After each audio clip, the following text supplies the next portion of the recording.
Oke, selamat malam Kak Alwi. Aku Putri dari kelas 12C ingin mempresentasikan tentang T1, T2, T3 saya. Oke, pertama itu CV formal.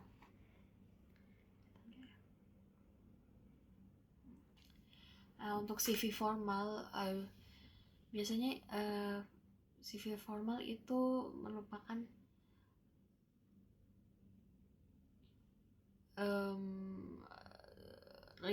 ringkasan perjalanan hidup kita. Jadi kayak kamu udah melakukan apa saja dari masa misalnya SMA sampai ke atas.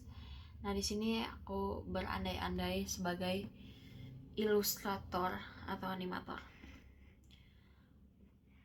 Yang pertama di sini di sebelah kanan itu ada foto saya, foto formal. Jadi lurus ke depan sedada. Nama di paling atas. Lalu ada ini kita itu sebagai apa pekerjaannya. Jangan lupa ini alamat, tinggal, email, dan nomor. Di sini kita akan tambahin sedikit informasi atau background apa yang kita apa itu pekerjaan kita, pengalaman kita, dan sedikit dari skill-skill kita juga. Lanjut ke bawah itu yang pertama itu edukasi. Nah, di sini kita aku berandai masuk ITB dan masuk ke DKV. Di sini kita tambahin aja di kuliahan udah ngapain, kayak ngikutin lomba kah, jadi masuk perhimpunan, terus IPK-nya pas udah lulus berapa. Lalu di sini pengalaman kerja itu dimulai dari yang paling baru.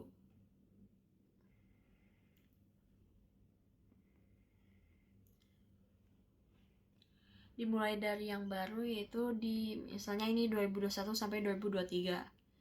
Jadi nanti ada kita sebagai apa, tempatnya kita di mana itu tempat kerjanya, lalu di bawahnya ada tahun kita kerja ditambah tempat, negara atau kota yang kita sedang kerja. Lalu oke, lanjut ke bawahnya. Nah, itu semakin ke bawah semakin tahunnya lama, karena yang kita mau kasih lihat itu kayak pekerjaan yang kita paling baru ngelakuin. Jadi ini kedua itu aku melakukan magang. Ini sebagai animator yang kecil-kecilan, sama misalnya ini dari yang paling lama sampai ke tahun sekarang yaitu menjadi freelance. Jadi masih aktif dalam pekerjaan gitu. Nah, poin-poin yang tadi itu kayak poin yang kamu udah ngapain selama di pekerjaan itu atau magang. Misalnya ini Advanced Animation Training, jadi kayak ngikutin pelatihan intensif di bawah naungan company kalian gitu. Lanjut ke pengalaman organisasi. Pengalaman organisasi itu selama kuliahan atau yang ya sih lebih ke kuliahan atau organisasi di luar sekolah juga bisa, di luar kuliahan juga bisa. Jadi kayak organisasi umum yang kita udah ikutin. Jangan lupa ditambahin skillnya. Jadi kita bisa bahasa apa aja. Di sini misalnya IELTS band 8 sama hard skillnya itu kita bisa ngapain aja. Ini pakai software, terus aplikasi lainnya kayak yang buat digital gitu. Terus ini ke soft skillnya itu misalnya yang ada di dalam diri kita kayak kreativitas, imajinasi, problem solvingnya. Itu aja dari CV formalnya. Lanjut ke CV informal. Ini sama aja, tapi di sini CV informal lebih ke namanya resume, dan ini lebih untuk perusahaan-perusahaan di bidang kreatif. Jadi kayak yang nggak terlalu kaku dan formal. Di sini bebas. Jadi yang penting ada foto kalian, namanya, kalian sebagai apa, ini latar belakang singkat juga lagi. Di sini bahasa kalian bisa dicampur. Kalau yang tadi itu bahasanya harus satu, jadi Indonesia. Jadi di sini skillsnya pertama di sini ada alamat, nama, nomor dan email. Sini skillsnya. Terus edukasinya pendek aja. Ini bisa dari SMA. Terus ke kuliahan ditambahin bahasa lagi. Di sini kita kayak diringkas aja apa yang kita udah lakuin. Terus kalau mau ditambahin achievements-nya, udah menangin apa aja di boleh internasional dan nasional.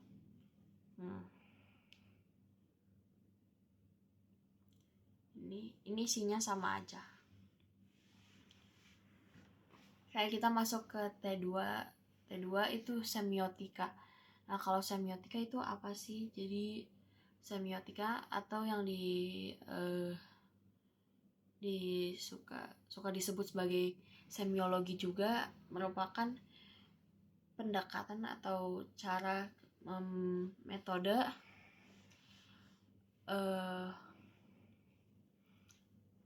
untuk memahami sebuah makna atau tanda yang ada di dalam buku, film, dan lain-lain. Jadi semiotika ini diperluas oleh Roland Barthes. Jadi singkat aja, Roland Barthes itu sebagai filsuf dan lulusan dari leksikologi. Nah, itu leksikologi merupakan study of huruf, leksikon itu kata, linguistik. Nah ya, jadi dia itu yang mengembangkan dari teorinya Ferdinand de Saussure. Teori semiotika Roland Barthes itu apa sih? Jadi menurut Roland Barthes, cara mengungkapkan makna atau tanda-tanda yang ada di dalam sebuah hal, benda itu bisa dilakukan melalui 3 hal, yaitu denotasi, konotasi, dan mitos. Pertama, denotasi merupakan hal yang kita bisa lihat dan ada nyata. Misalnya botol tas itu ada di belakang tas, atau enggak ini botol ini ada dan nyata, denotasi makanya. Terus konotasi merupakan kayak makna tambahan.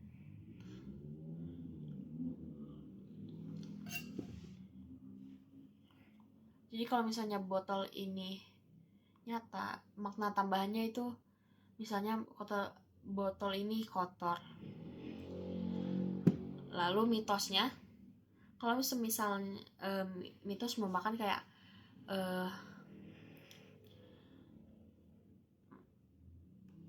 maknanya ditambahin makna budaya, jadi menyangkutkan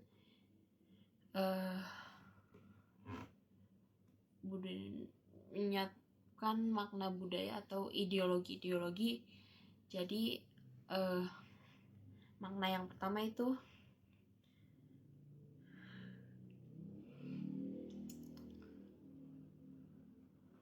jadi makna awal ditambahin dengan makna konotasi.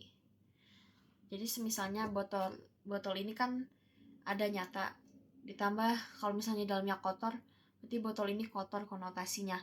Mitosnya kalau misalnya botol ini kotor, berarti ini botolnya nggak terawat, terjaga, jadi orang yang punyanya itu jorok.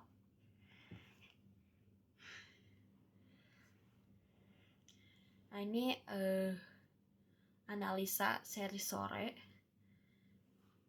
yang udah pernah dilakuin. Nah di sini scene dimana si Joe ini mau ngelamar tapi nggak jadi karena si sore ini kelihatan kayak apa ya, terlihat nggak mau ngomongin tentang pernikahan. Di sini denotasinya yang kelihatan itu wajah Joe atau perilaku gesturnya Joe itu agak nervous, ragu-ragu, nggak yakin, karena emang dia nggak yakin dengan pilihan dia untuk mengelamar di saat itu. Terus konotasinya Joe terlihat gugup untuk melamar saat melihat Sore itu menentang ide pernikahan. Terus mitosnya itu di zaman sekarang biasanya orang itu ada dua kubu, yang satu itu mementingkan karirnya dan satu itu mementingkan cinta atau pernikahan kayak the next step. Jadi kayak mitosnya itu banyak orang yang masih ragu untuk berkomitmen, dan satu lagi takut mengekang orang yang dicintainya.